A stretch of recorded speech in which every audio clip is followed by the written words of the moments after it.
BJP का बाप का क्षमता नहीं है यहाँ पर एनआरसी करे। हठाৎ सीए कैंप এলাকায় এলাকায় সিএ ক্যাম্প কেন?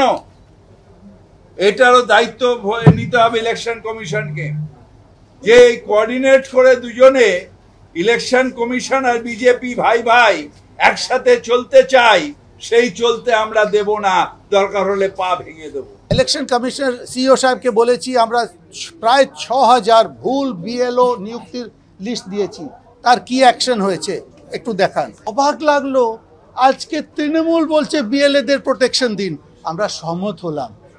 আপনারা যখন বিএলএ জন্য প্রোটেকশন চাইছেন, বিএলএ 2 ঠিক বলেছেন, বিএলএ 2 তো প্রত্যেক বুথে যাবে, আর এই অলরেডি এটা আরম্ভ হয়ে গেছে হুমকি চুমকি।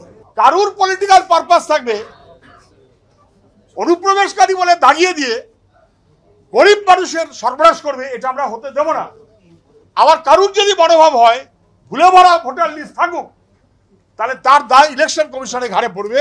এই কোথায় কত মারা গেছে এই 2 বছরে ডেথ রেজিস্টারের মধ্যেও আছে, ইলেকশন কমিশন পায় না কেন?